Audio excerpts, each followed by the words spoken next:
Small doses. Self-help from the hip. Small doses. We're talking that shit. Small doses. And keeping it real. Small doses. With me and Amanda Seals. It's so funky.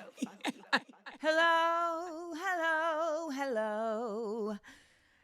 I'm in a good mood. It's another episode of Small Doses. I realize that, a lot of y'all listening to these episodes are not aware that you can now watch these episodes as well. So, and by the way, let me just say this, that I'm not saying watch instead of listen. I'm saying do both. I hear a lot of y'all sometimes say that you had to listen to an episode twice to take notes, et cetera, et cetera. Well, now you can do that by listening to it and then watching it on our YouTube at YouTube Amanda Seals TV.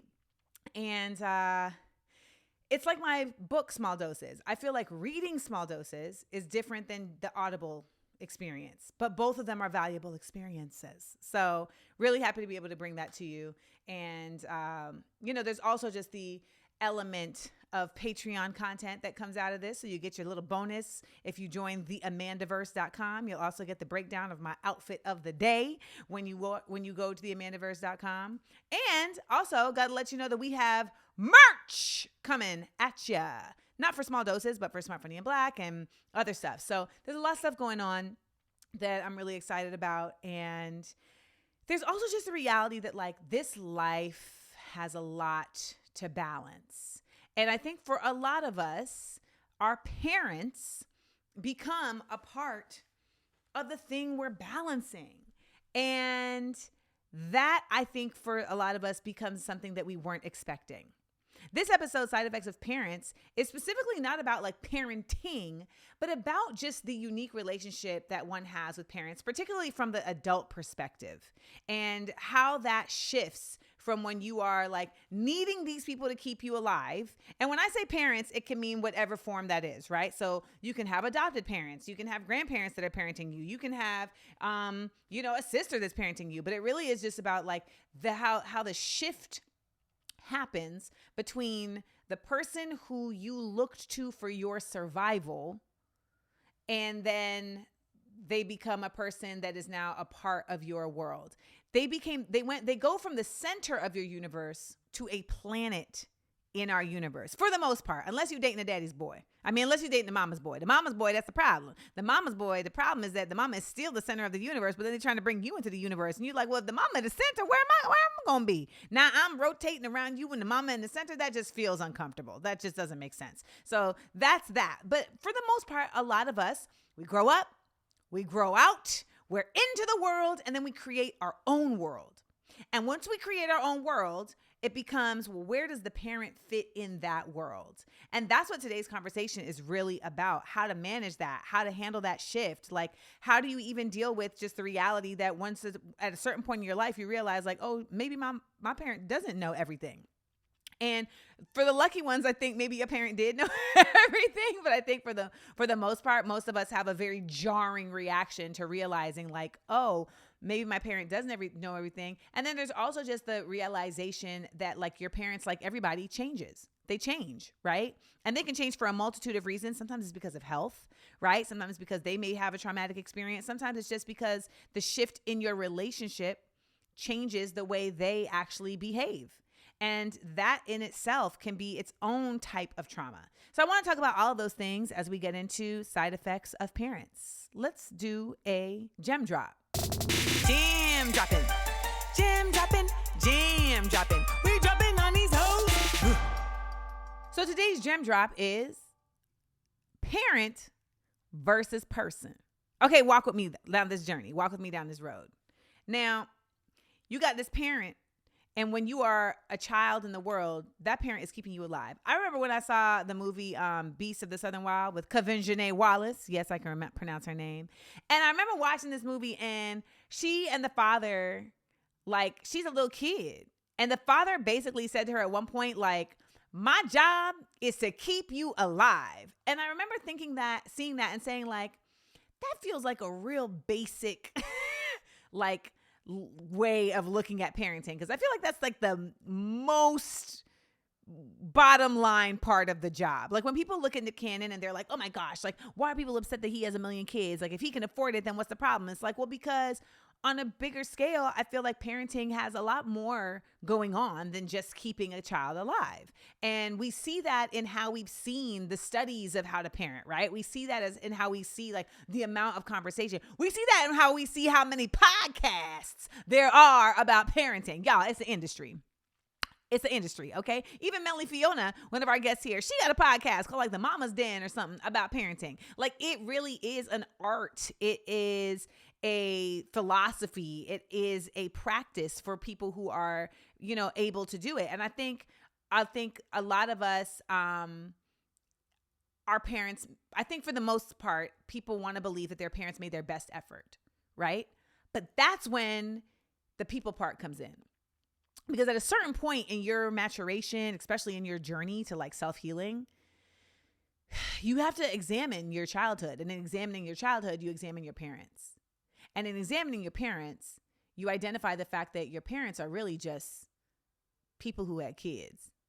Don't get me wrong, like they parented you in whatever form or fashion they did, whether it was negligible or not. But they are just people who had kids, the same way that you are now a person who can possibly have a kid. It's a cycle.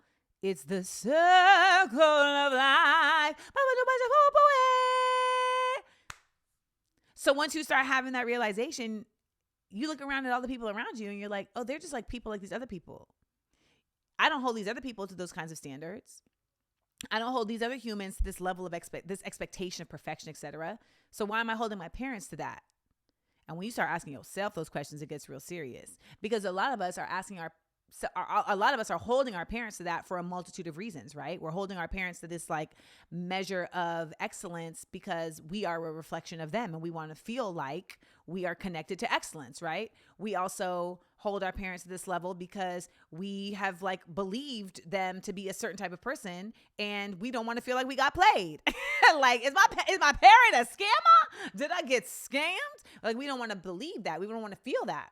So it's no surprise that at a certain point, you have to step back and look at your parent as a person and be able to like genuinely identify like them in that space detached from you. And that is a very difficult thing for some people, but it helps you in understanding the separation between the person and the parent. A person is somebody in the world, and then they have a child, and those circumstances of who they were as a person, like that doesn't just necessarily go away. That doesn't necessarily change. Like those traits are what they are unless they decide to shift or not. And a parent is the relationship that you have to that person. It's complex. Don't get me wrong. It's complex. But it's those two things that become essential in being able to like really understand the relationship of you to a parent, particularly as an adult.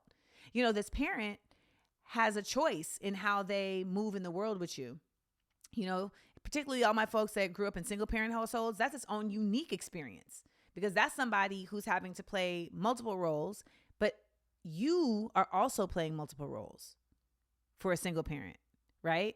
And I think that may also just be the case in general, right? With parents, like you as a child are their child, but they may connect with you in a certain way that there's a friendship there, there's a sisterhood there, or brotherhood, etc. There's a confidantness there. If your parent didn't have a partner, like you might be that rock for them. My mom has always said, like, I'm her love story because these dudes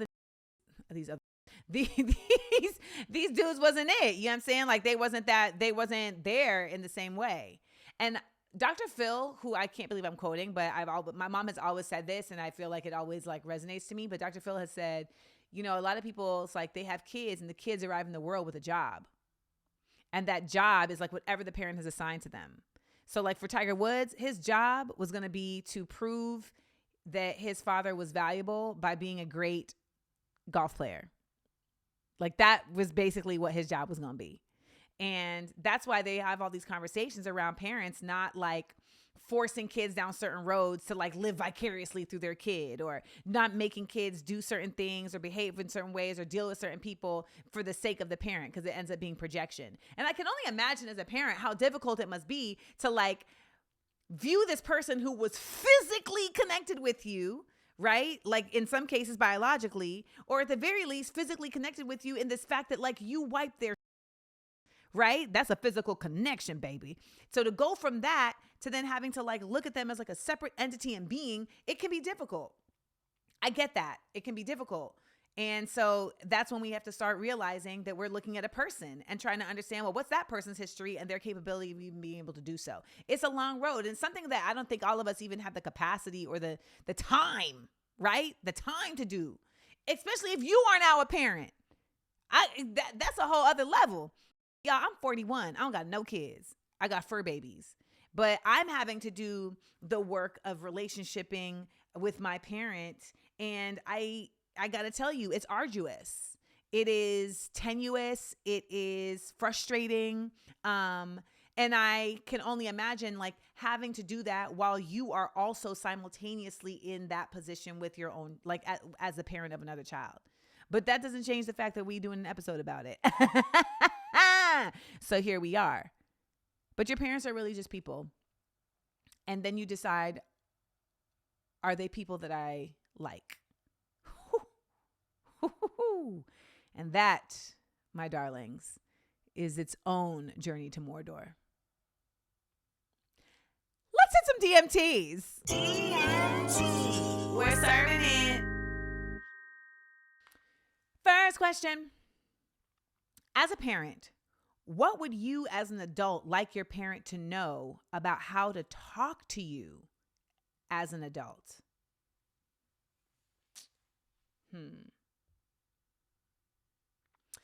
You know, I know for me, I thrive when my parent speaks to me as someone that she respects and trusts. And when I say that, I mean, there's a tendency for parents to speak to their kids as if they are still in the learning curve of life, right?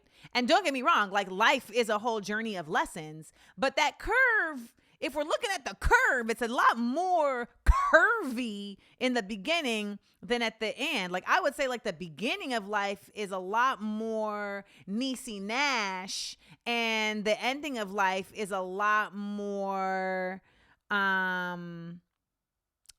who's skinny and ain't got no curves? Is a lot more Simone Biles, right? Like, because Simone, you know, her aerodynamicness is based a lot on the fact that she's giving you slim trim, you know what I'm saying? Slim trim and also dark skin. Like, she's giving that to you. So it's like, but I think that when your parent is dealing with you and talking to you about just kind of what you want to, how you want your parent to speak to you, you want them to speak to you as if they trust that their work was effective. Because that's the part that kind of messes with you. It's like, why are you acting as if like you didn't raise me? Like you should know me better than anybody else. And you're talking to me as if I don't have like any knowledge when you're the one who gave me so much of the knowledge. And so I think that's something that is really helpful is when you're talking to your child as if you actually know them, because you do, and not as somebody who is still questioning. I think some parents talk to their kids as adults with a certain level of mistrust for their own effectiveness as a parent. Does that make sense? It's like they are, does that make sense, Jeremiah? Like they're projecting onto like this adult child, this adult person that they raised, a certain level of like unsuredness about what they did. I'll tell y'all a story. Okay. So I did an interview on Breakfast Club one time, and I forgot why it came up, but somehow it came up about me somebody, which comes up because I mean, it's just life. And after, like, I had called my mom because I had gotten my renewal letter for season 3 of Insecure. And I was just excited about it. And she was just real like, oh, okay. Okay. I was like, what is your problem? What's your problem? She's like, well, you know, I just wonder, you know, if every time I turn on an interview, you know, am I going to hear about somebody else you slept with? And I was like, you know what, if we're going to keep it a buck, probably, because I don't sleep with a lot of people. And she was like, like I heard, like she didn't clutch her pearls. She like inhaled them. Okay. And I was like, you just need to know that. Like there was a part of my life where I was misinterpreting sex as intimacy, and I didn't have, you know, a relationship with my father that was valuable, and I didn't have that context provided for me. And so like I was searching for something in looking for love in all the wrong places, as Young MC said. And she was like, well, I just feel as though, that's my fault. And I'm like, I mean, partially it is, but it's like, those were the tools you had. Like, I'm not even blaming you for that. Like, you came up at a time where like sex wasn't really conversed about. You're coming from a culture where, sex is also not conversed about. Like, you put books on a couch when I was 12 that were about like my body, my business, and not knowing that I had already seen my first porn when I was 8 at my cousin's house. Okay. So it's like, but I was trying to tell her like, it's not about you. Like, this was just my journey, and you gave me what you had, and I'm not even shading you for that, because I know that that's what you had to give me. And it wasn't like you were withholding something from me for some like ulterior reason. And, she felt some type of way because not some type of way, more so she just felt like she was internalizing it. But I say that in reference because she was reflecting on my life based on like what she felt was a deficit of hers. And it's not. Like, talk to me about where I'm at right now. Where I'm at right now is a person who understands that sex is not a replacement for intimacy. Talk to me about the fact that like I've crossed that road. I've hit that place where I understand that difference, and ask me about how I got to that point. Come meet me at my emotion. And maybe that's the other part of how to talk to your adult kid. Talk to them, meet them at their emotion.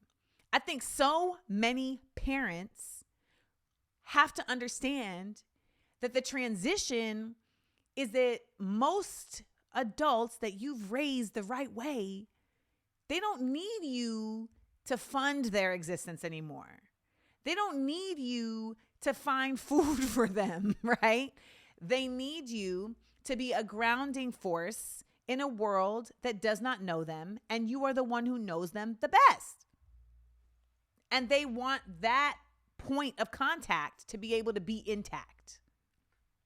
Next question. Can you tell that this is personal? I'm going through it. All right. Next question. Why do parents act like they didn't cause trauma to their children growing up? Oh, because people want to act like they did a great job, and that if you did cause trauma, they think that means that you didn't do a good job. And I just think it's incredibly unrealistic to think that over the course of raising an entire person that you're dealing with on a regular basis, that there wasn't any trauma caused. There's going to be trauma. There's a grand spectrum of what that trauma is, right? But there's going to be trauma, and the child mind processes trauma differently than you would as an adult with a logical, rational space for it. A child mind can fall off a bike and no one is there. And that child mind can remember, I fell and hurt myself and no one was there. And now that child mind, without being provided context or without being provided soothing or without being provided support in other ways, can now process that as a point of trauma that they are now building upon their personality from. That same that same time frame, a child could deal with someone who has addiction and process that completely differently. And so I think it's very, very, it's a winding road. Every day is a winding road. I watched a really good Sheryl Crow documentary when I was on the flight from Nairobi. That's another story. But I really think that a lot of parents simply just don't want to feel like they didn't do the best job possible. You can still cause trauma if you did the best job possible. I mean, that's just the reality. You did what you could with what you had, which is when we come back to the gem drop of dealing with your parents and realizing that they're people. Once you start assessing them as a person, you start assessing their trauma.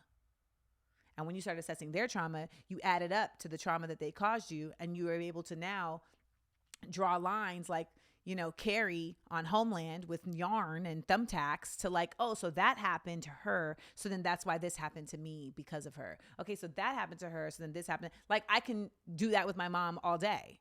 And it does help, I think, bring you the key element to trying to understand your parents, which is empathy and compassion. Because now you're looking at them as a person who's been through, and you're able to say like, oh, I get it. Let me also add, though, that doesn't mean that you have to deal with it. Okay? Like, you can get it and understand it and have compassion for it and empathy for it. That doesn't mean you have to accept it into your space.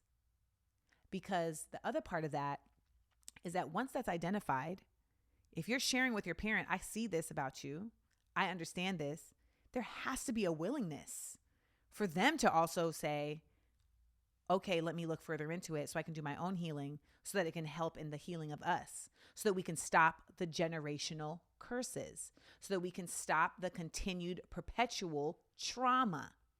So many of us are now in a generation where our goal is to cut the we need to cut it.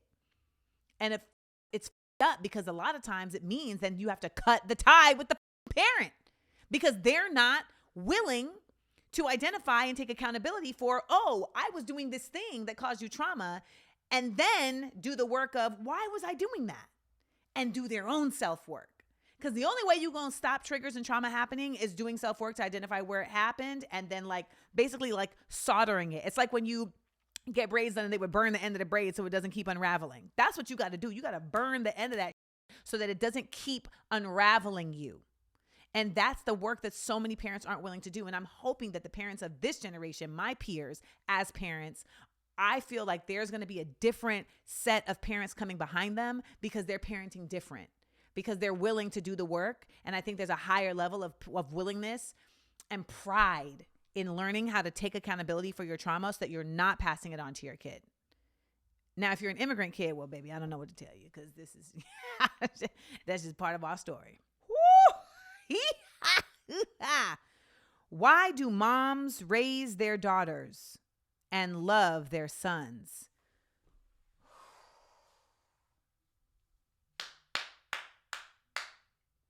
That was a thigh slapper right there. Why do moms raise their daughters and love their sons? Do you understand? Do y'all understand what this question is? Let me tell you what this question is really trying to say. There's an affection and a reverence that I feel like a lot of daughters don't have with their moms, that they witness with sons and moms. Like there's like a closeness that we witness with sons and their moms. There's a softness. That's the one. There's a softness that so many of us witness with sons and moms. There's a grace that so many of us witness with sons and moms that is not extended with daughters.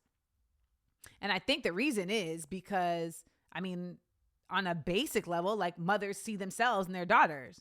And so they want their daughter to not make the mistakes that they made. They want their daughter to be like the best reflection of them possible. And in so many cases, that ends up showing up as like being stricter and hard fast and rough, because you're trying to keep them in this mold that you've designed for them in your mind based on your own shortcomings as a woman.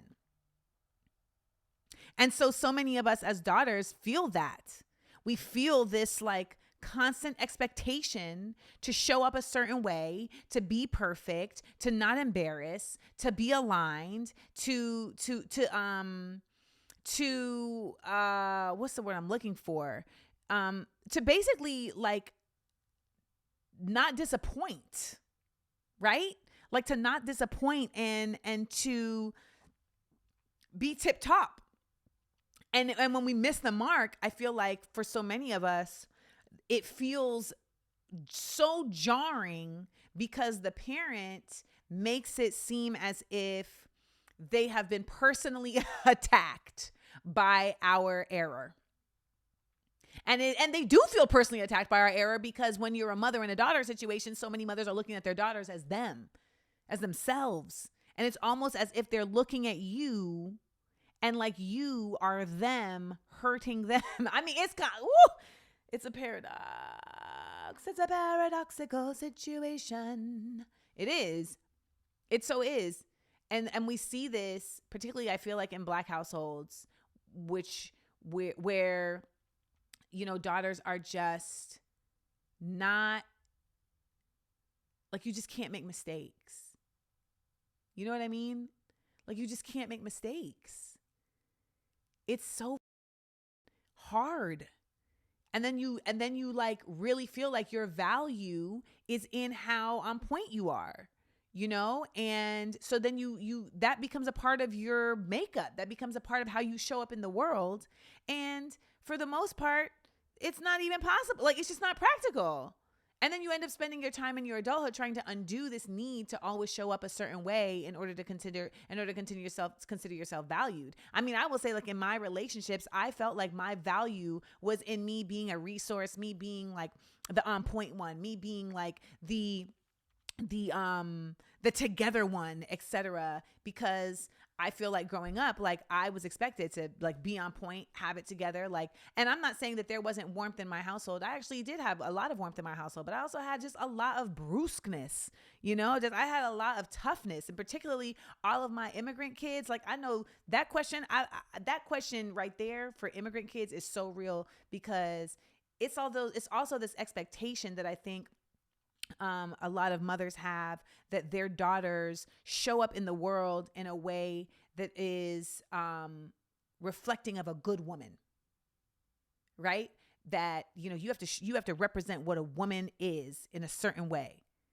The other part of it, which I think we got to give credit to, and it would be remiss not to, is that some of that comes from this also just feeling that a lot of mothers have in raising their daughters to survive in a world that doesn't love women.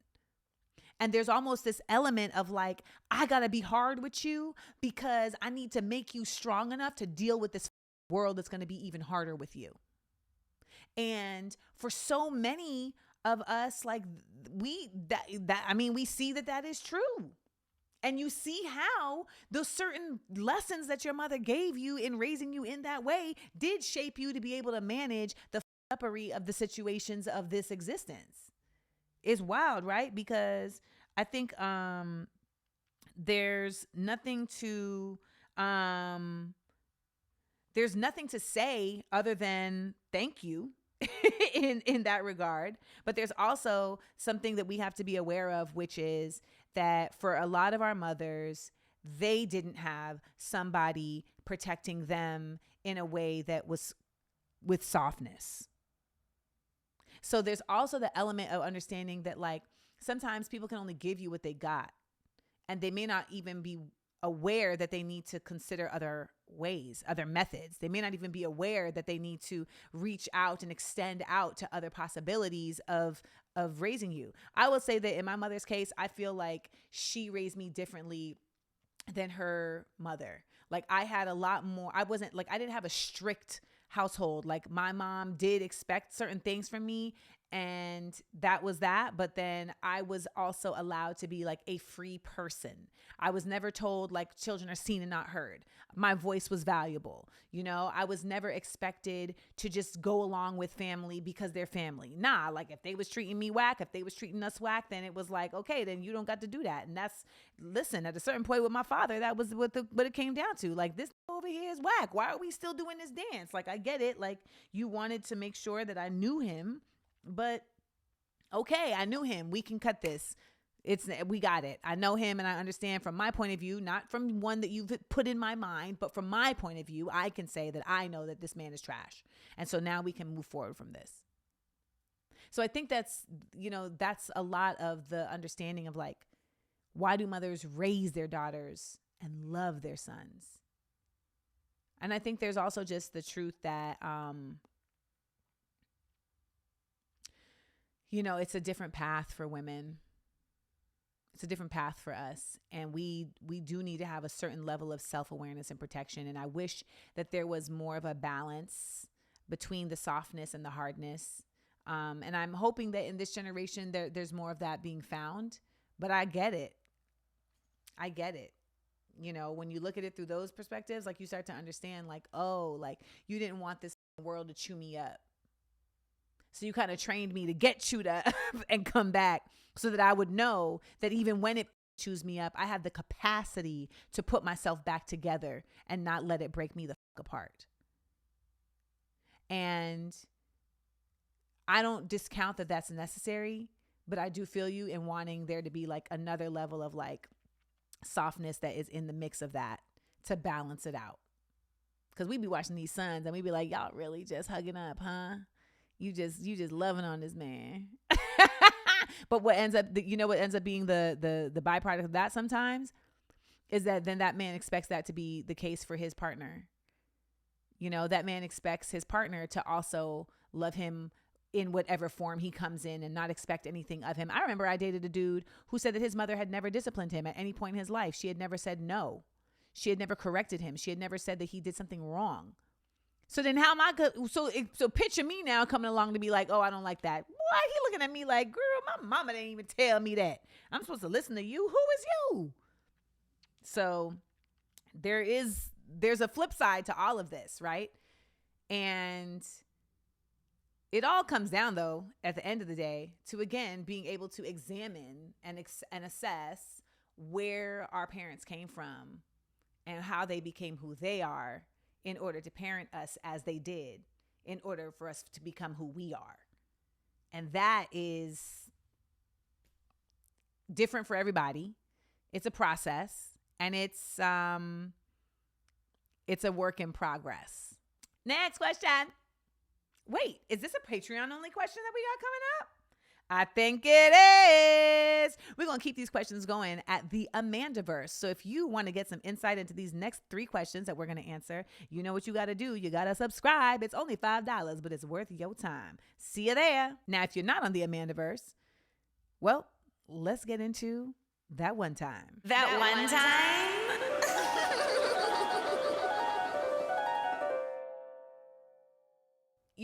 In this edition of that one time, I'll just say that I think for me, like, people see my relationship with my mom and they're like, oh my God, your mom's amazing. Oh my God, you better be blessed. You better be grateful every day for your mom. And it's like, I am. I am. But I think that what happens for so many of us is that we go through a transition in life where we have to understand like where our parents fit in our lives, and they also have to understand that. And sometimes like it's just not a seamless bridge. I'm sure it's probably different for folks who have, I wonder if it's different for folks who have siblings. I think if you're an only child and you come from a single parent household, there is a certain level of like immense closeness that happens there. And I know there's like a whole like psychology thing about it, like single parent syndrome or whatever, because there's such an umbilical cord between you all that is not imaginary. It's real, because like you all required each other to get through, right? Like that single parent required that single parent to show up in a multitude of ways for you to like make it. And then that single parent required you to be able to like keep them going in this like effort of parenting, which is so wildly arduous when you have help, let alone when you don't. Right? So it's like both of y'all are like leaning on each other. And then at some point, as what happened in Crouching Tiger, Hidden Dragon, the student becomes the teacher. And then the teacher feels purposeless because now the student no longer needs them in the same way.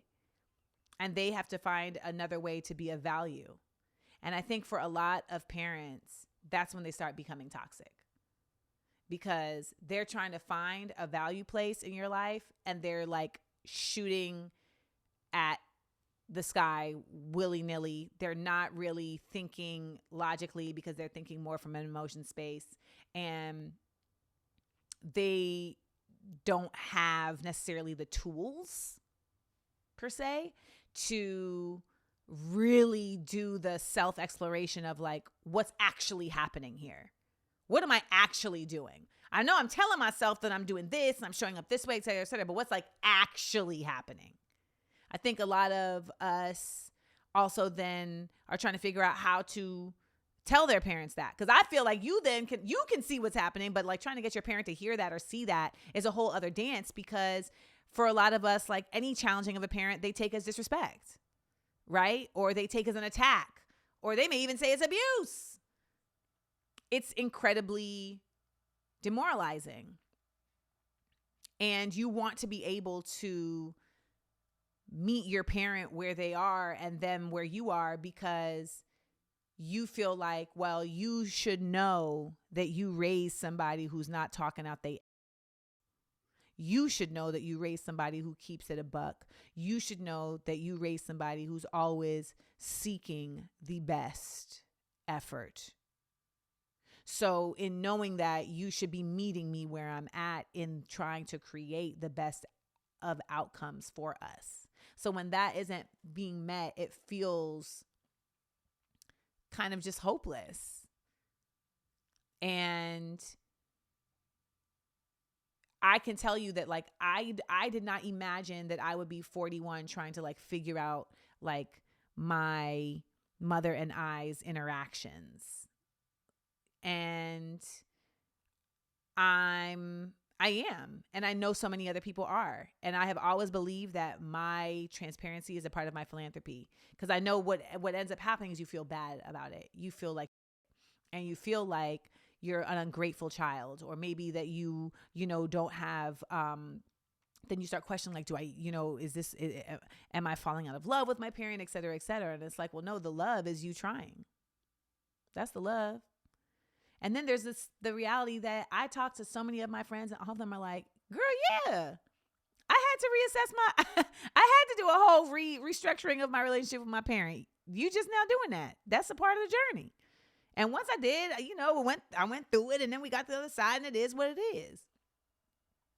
I think it's just shocking when you're in it because you may not have seen it coming.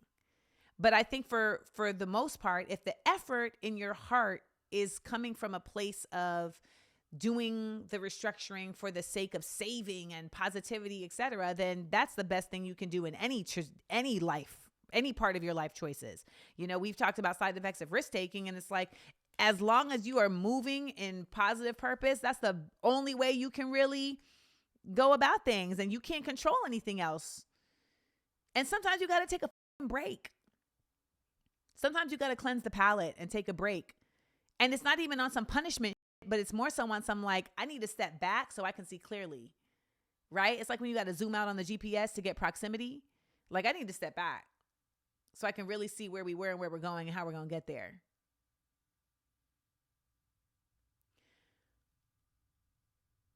The job of a parent is, to my understanding, one of the hardest in this life, because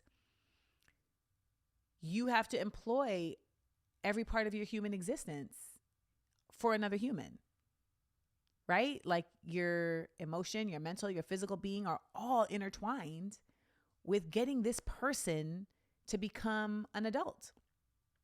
And I always say that, you're not having a baby. You are going to have the baby, but you're raising an adult. The actual goal is not to raise a kid. The goal is to raise an adult who has what the best of life can offer within them to carry forth this society. And there's no way to really do that without hiccups along the way. And so that becomes part of our grace for understanding our parents. You also have to have grace for yourself, and knowing that with the way that time moves and generations change and shift, we have new awareness, new understanding, new developments. And just as we went from VHS to streaming within one lifetime, our parents are also adjusting to like going from therapy is for crazy people to, can we go to counseling? That's what all the cool kids are doing. But we all adjust. We try. We got to adjust. And the adjusting of you and your parents' relationship is one of the more difficult for all of us to do. I think in giving our parents grace, it is a very ungraceful dance. And it's like watching a white person try and do the electric slide for the first time. It's rough. But we do it, and we get there in the best of our efforts. But we do it because ideally we want a relationship with our parents. And if at some point we realize that relationship is actually one that we wouldn't have had if they weren't our parent, you got to do one of two things. You either have to dissolve that relationship altogether, or you have to reassess that relationship and how it can fit in your life. And a lot of times that's going to happen without them even understanding that they are the ones who made it happen that way. Ba-dum-bum!